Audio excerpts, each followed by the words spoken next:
Sally, and welcome to the second half of the very first shelf in my in-depth bookshelf tour.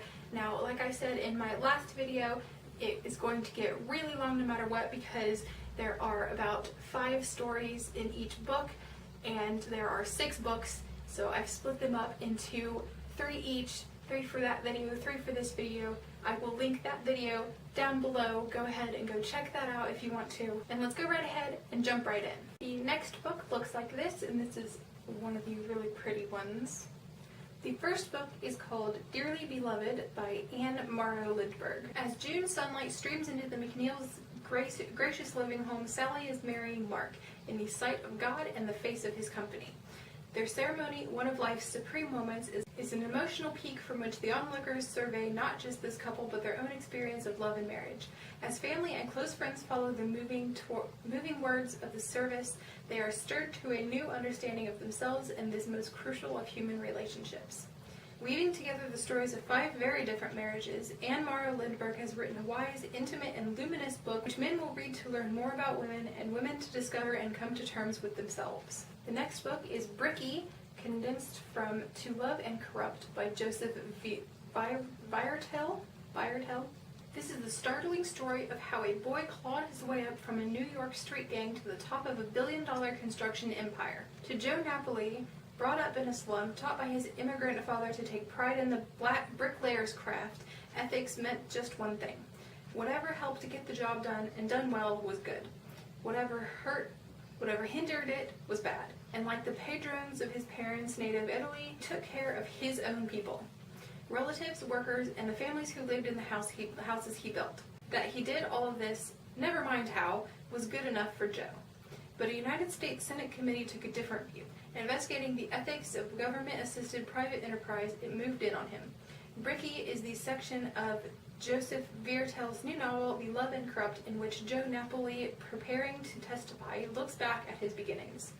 This relentless account of a young man's progress from poverty towards corruption sheds a revealing light on others of his kind, in labor and management alike, who have risen to power through great ability and drive and a ruthlessness to match. The next one is 7 Days in May by Fletcher Nebel and Charles W. Bailey II. It started with a vague feeling of unease. Colonel Jiggs Casey, a Marine officer in a highly sensitive Pentagon post, began searching ominous signs in a series of apparently unrelated and trivial incidents. As they fell into place, the scheme to which they pointed was so monstrous as to stagger the imagination. Yet, as an officer and a patriot, Casey felt duty-bound to jeopardize his career by taking his suspicions to the man whose office was directly threatened should they prove true, the President of the United States. 2 authors who know Washington intimately tell a most original story in which suspense builds to almost unbearable tension, hour by hour, for 7 action-packed days. The next one is The Wonderful World of School, condensed from The World is Young by Wayne Miller. One morning, while Wayne Miller was taking pictures of his 4 children for this book, one of them asked, "Daddy, how much longer are you going to make pictures of us before you go to work?" Of course, Mr. Miller was working.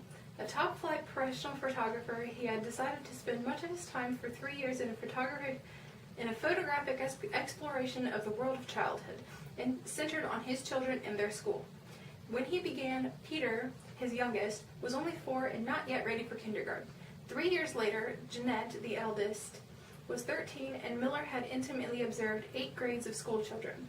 The resulting picture book, from which The Wonderful World of School is drawn, is a unique recreation of the experience of growing up. Edward Steichten, Dean of American Photographers, has called it a beautiful exploration of childhood. The next book is Micro Hunters by Paul de Kruif. Today, any child can peer through a toy microscope at the living creatures in a drop of pond water. Yet the wonder this miniature world inspires is as fresh as it was 300 years ago when Anthony Leeuwenhoek, a Dutch janitor with a hobby of lens grinding, first thrilled to the sight of a microbe.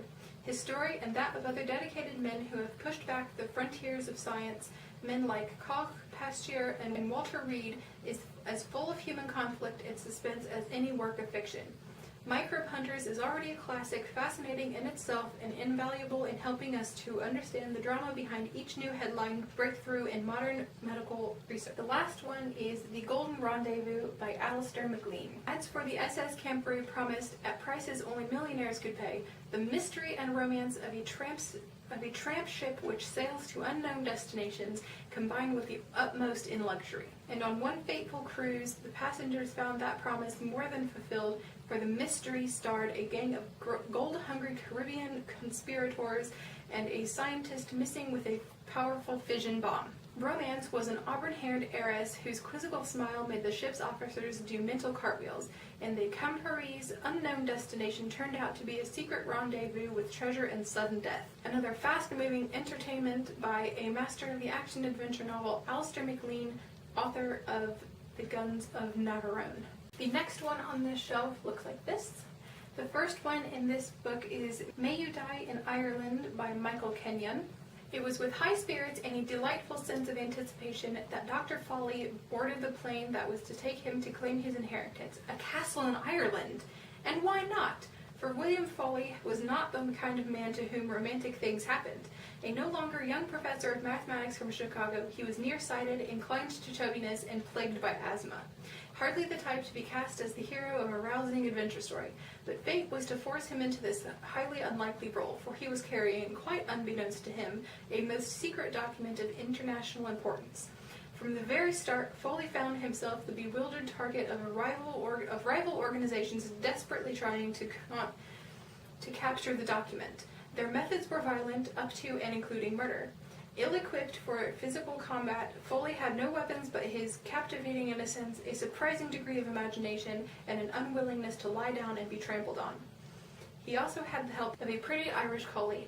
Excitement, humor, and romance combined in one of the freshest, most entertaining suspense stories in years. The next one is Intern by Dr. X. Intern is the story of a dedicated young doctor's first steps along the road to becoming a mature physician. The author kept a week-by-week record of his vital intern year in a great hospital of the good and the bad, the successful cures and the inevitable failures, and of his feelings toward his colleagues and his patients. The result in his extraordinarily frank and moving book, which takes the reader, as never before, into the inner councils of the medical profession. We first meet Dr. X as an eager but worried beginner who gets that all-gone feeling in the stomach when the loudspeaker first pages his name. We follow him through the various departments of the hospital, medicine, obstetrics, surgery, and pediatrics, and watch him grow in skill and confidence as he deals with the emergencies ranging from a scalp laceration to sudden heart failure. As Dr. X learned, the year of internship is the most important in a doctor's career. It not only gives him professional competence, it makes him a wiser, more understanding human being. This deeper lesson is one that the reader too may learn from this absorbing and very human book. Then we have The Source by James A. Michener. The Source is a rare blend of the modern with the historical novel. This selection of major episodes from the James Michener's monumental new bestseller combines a story of modern Israel with a resounding medieval drama of the Crusades, creating a sense of the community, creating a sense of the continuity of history in human terms.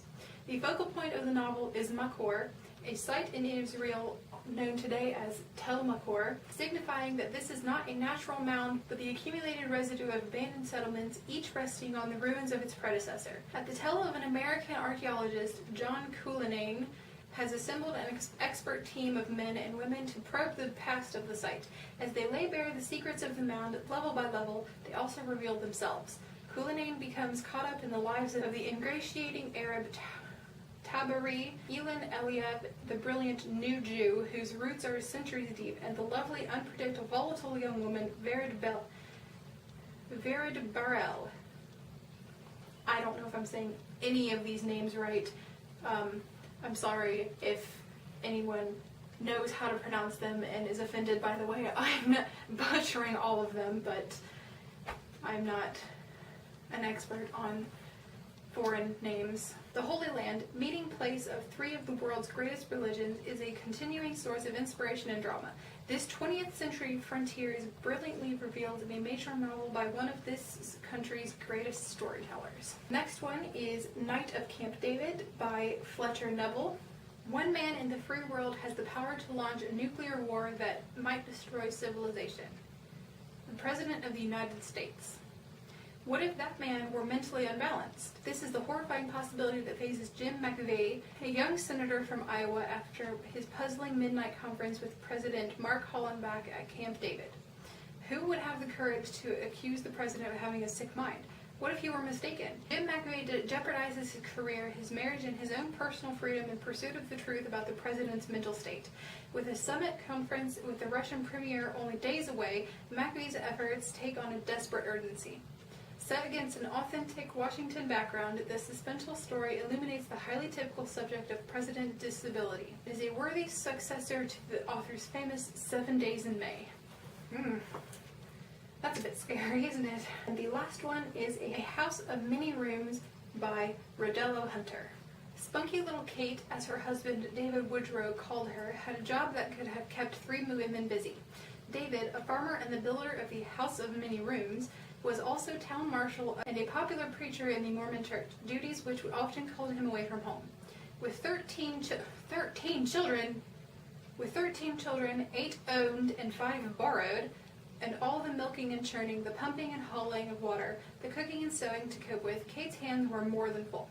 She herself had been raised in a plural household, and her own mother and Muzz, her father's senior wife, were both on hand to help her through childbirth or any family crisis. But Kate was glad the days of plural lives were over. David was hers, and the children theirs together, and though life was rugged, she wouldn't have wanted it any other way. Neither will readers of this delightful family chronicle, only lightly fictionalized for dramatic effect. From the standpoint of the Woodrow's third child, Prilla Lou, the author has lovingly recreated the life she knew in an upright, rollicking, sometimes turbulent Mormon household in northern Utah. There's humor here and poignancy, and there are also the abiding values of the American frontier. The next book on my shelf looks like this. This is not one of the prettier ones, but it's still kind of cool looking. The first book in this one is called Once Upon an Island by David Conover. David Conover says, since time immemorial man has suffered from the highland fever, the longing to live simply, quietly, fully, on a dab of land surrounded by sea, sky, and trees. David and Jean Conover, young city dwellers from Los Angeles, were determined to make their island dream come true. Ignoring friends who told them they were crazy, they pulled up stakes and headed for a tiny island off British Columbia. There, with almost no resources, they set out to build a resort so that others could share the beauty they'd found. Quickly they learned that nothing comes easy on an island. Storms, sickness, even unfriendly Indians contributed to their difficulties. Several times they narrowly escaped real tragedy, but somehow fortune never quite deserted them. Some may catch island fever from this book, to others it may prove a cure. But no reader will fail to appreciate the courage, the humor, and the challenge of the Conover's adventure. The next book is Bush Baby by Martin Woodhouse. Major Driver of Seeker, a very special unit of British intelligence, uses men with the skill of a master chess player, and Giles Yeoman, a hard-working young scientist, wants nothing to do with the game. Yet much against Giles' better judgment, he finds himself in the mountains of Yugoslavia searching for a robot seismograph that may kill him if he locates it. Which may kill him if he locates it. Good. Yeah, let's just go find that. One pleasant surprise comes fast on the heels of another, but it's not an altogether thankless task. The beautiful Amanda Grayle turns up to console and care for him. She knows a karate kick or two and can shoot the pips out of the 6 of diamonds at any range you care to mention. And in the pinches, she helps Giles hold on to his sense of humor as well as his life. Bush Baby is a crisp, fast novel, 1 part adventure, 1 part suspense, and 1 part dazzling ingenuity. Its unusual inventiveness and deadpan wit make it a rare, if not unique, thriller. The next one is The Queen's Confession by Victoria Holt, about butchered Victoria. When she was 14, Marie Antoinette, daughter of Maria Theresa, Empress of Austria, was married to a French prince she had never seen. After the terrible shyness of their first months together, she and her young husband gradually grew devoted to each other. At 19, Marie Antoinette became Queen of France, and her desperate longing for the children she was unable to have drove her to extraordinary lengths to ease her sorrow. That sounds like a great idea. She presided over one of the most dazzling, extravagant, and intrigue-filled courts the world had ever known. At last, to her great joy, Marie Antoinette bore her first child. She was to have 3 more, but the vast trouble stirring in her adopted country was soon to make her wish they had never been born. As the world she had known began to crumble about her, Marie Antoinette found the courage to face events of such terror that her auburn hair became white overnight. Though even her young son was turned against her, she was able to forgive her enemies and face a death that shocked the world.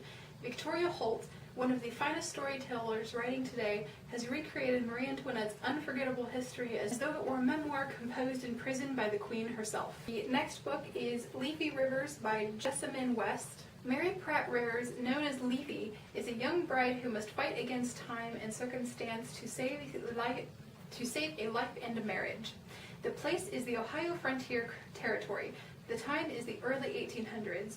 Deeply involved in Leafy's dilemma are Simon Yonders, a man whose own grief made him alert to joy, Cassie Wade, irresistibly wild and free, and Reno, Leafy's husband, who comes to know that a child belongs to those who are able to give it love. In addition to a vibrant story about a girl, her family, and the men who have meaning in her life, this forthright novel offers a rare visit to the woodlands that were once the heart of America. To that time and place, as to the people who lived so strenuously there, Jessamyn West has imparted a universal meaning of a high and rare order. The last book is The Crossbreed by Alan W. Eckert. His mother was a house cat who had reverted to the wild, a large tiger-striped fighter who had survived almost certain death at the hands of a brutal man intent upon destroying her and her family. His father was a bobcat, a proud and cunning creature of the Wisconsin countryside. The crossbreed was the largest and most daring of their kittens. He grew up to resemble his sire in size and strength, although his markings were those of his mother.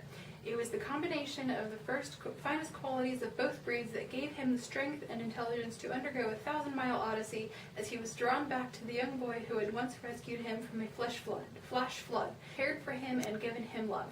The Crossbreed is the story of a resolute spirit. It is a fast-paced adventure, but it is also an honest look at the sometimes cruel, sometimes tender, wonder-filled moments between man and animals. Okay, that will do it for this second part of the first shelf. I will be doing the rest of them. It's going to take a long time and there's going to be so many videos out of this, but I hope you're enjoying it because I am enjoying it. I love talking about my books. I love reading about my books, and if I can inspire just one of you to pick up one of these books that maybe you thought, I'm not really going to think about reading that one, but then you hear what it's about and you think maybe this could be a good one, then that's all I can really hope for. So I hope you're enjoying these videos. I hope you enjoyed this video. Let me know down below if you plan on reading any of these, if you have read any of these, if you like any of them. The only ones that I'm not going to do are right back here. These are my Shadow over Shandahar and Game of Thrones ones. I'm not going to go through those because I'm pretty sure everybody knows about Game of Thrones. If you don't, then maybe I will. Maybe I'll go ahead and read through it, and if I feel like uploading that one, then I will upload that one. I'm not going to go through the Shandahar ones, however, because I'm going to do a completely different video just talking about them, and I just ordered the 2 that I'm missing, and so I might wait until I get those in order to make the video talking about them all. And you all might be wondering if it really matters to me whether I read through them. I haven't read all of my Shandahar books yet, but it doesn't really bother me so much to read through the back because I'm pretty sure the back will have some spoilers in it, but that's okay. I'm going to be reading them fairly soon anyway, so it really doesn't make any difference to me. And if you don't want to know about them, then don't watch it. Because I really want to make it because I love those so much I can't even explain to you, and I'm not going to explain to you right now because I'm going to make an entire video about them, so stay tuned for that. And I guess I will stop rambling now because this ending has been way longer than it really needed to be. Anyway, I hope you enjoyed this video. I will link part 1 to this shelf down below, and I will be getting to the rest at some point. It might take me a few weeks. In fact, it probably will take me a few weeks because, as you can see, there's a lot of bookshelves and books and just so many and I will be getting to them, and don't worry, it'll happen at some point in the near future, and I guess I won't be out of ideas for videos for an awful long time. So anyway, I will stop blabbering now. You're probably sick of listening to me and you might have already turned off, but that's okay. I hope you enjoyed this video. I hope you continue to enjoy these videos because I enjoy making them, and I will see you guys later. Bye!